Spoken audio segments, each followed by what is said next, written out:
Pastors don't need counseling. They don't need therapy. They have it all together. Heck, they're a pastor. They have all the answers.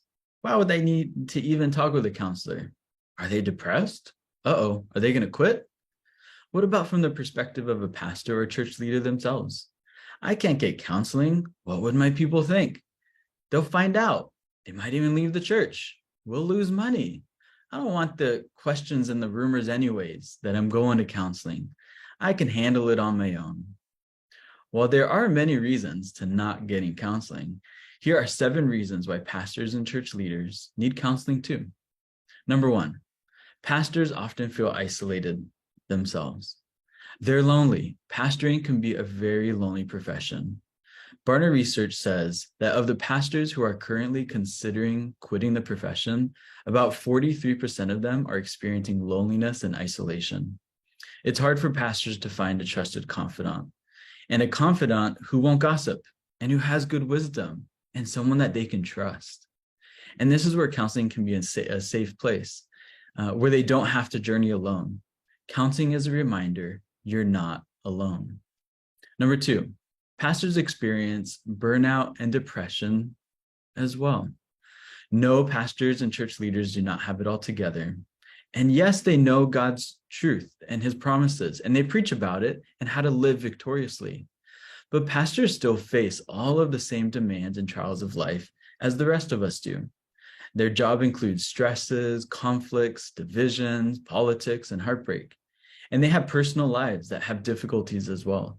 And all of this can lead to becoming overwhelmed and experiencing burnout or other mental health issues. And counseling can be a place for a leader to process their symptoms and to gain tools to meet their needs, and to also gain renewal and well-being for their own emotional and mental health. Church leaders are often tending to other people's hearts. Their hearts need tending to as well. Number 3, pastors don't have all the answers. Believe it or not, they don't. Counseling is a place for objective outsider input and advice and counsel.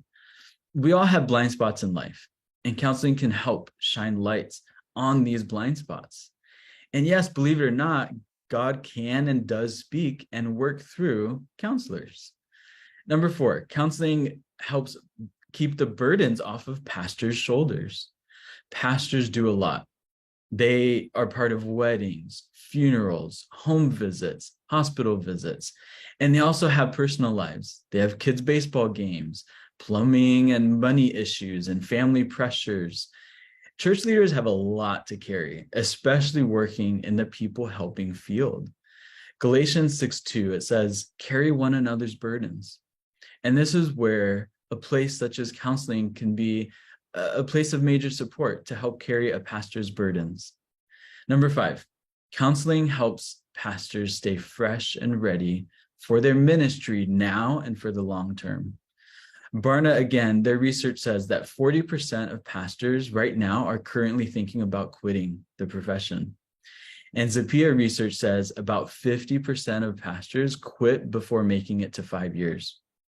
So how do we keep pastors fresh and ready and encouraged for the ministry to serve for the long haul? This is where counseling can come in. It's a very focused and ongoing and carved out time and space just for that church leader. And it can help them stay in the profession for the long haul. Number 6, counseling helps prevent trouble down the road. Just like a leaky faucet or a pipe, our lives have leaks at times, and it's okay. It's expected that this happens. And remember, even leaders in the Bible, they went through hardships themselves. Proverbs 24:6, it says, in a multitude of counselors, there is safety. A counselor is a great place for a pastor to receive this wise counsel. And it doesn't mean they have to agree with every piece of counsel they're given, but when counseling is done well, it definitely can help prevent trouble down the road for the pastor. As some might say, you'll have to go around this mountain again if you don't address it now. Or some might say, fix it now or fix it later, but definitely something needs fixing. Number 7, counseling for the pastor benefits not only their personal lives, but it benefits the church as well. If the pastor is thriving, the church can thrive.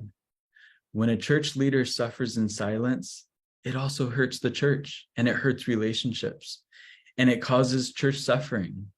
But if a church leader receives help, it ends up helping their own lives and the church body as well. So what's next? How can I get counseling myself as a pastor? Or how can I help a church leader or pastor in my congregation get counseling themselves? Here are 3 steps that you can take. First, make it known. Speak it out. Confess it to yourself, to God, or to someone trusted in your life. And say something like, I think I'd like to have a counselor to help me tend to my heart and my life as well. Number 2, take action on that. So I'm going to give you 4 resources. There's an organization called American Association of Christian Counselors. You can go to aacc.net. And there's also psychologytoday.com and also focusonthefamily.com. And these are 3 organizations. They all have lists of Christian counselors in your area. And the last 4th resource I'll give you is Full Strength Network. You can go to fullstrength.org. And they offer really inexpensive Christian counseling for our church's entire leadership staff of any church in America. And they do this through receiving their own generous donations. So lastly, what do you do when you finally go to those resources? Ask God to provide for you, and what he speaks to you, follow his leading. So in conclusion, I encourage you as a church leader, do not suffer in silence. The well-being of a pastor's heart matters greatly, and you matter. Counseling can be a wonderful tool to allow for a church leader to be cared for, just as they care for others. So my name is Noe Rivera. I am a licensed marriage and family therapist in Southern California, and I'm also Chief Counseling Officer with Pastoral Transitions. And in our organization, we help churches during the transition of their church leadership and pastors. So please head over to our website, and you can even read the blog that I wrote on this exact topic. And there's also a bonus material. There's 5 cautions to be aware of when seeking counseling. God bless you.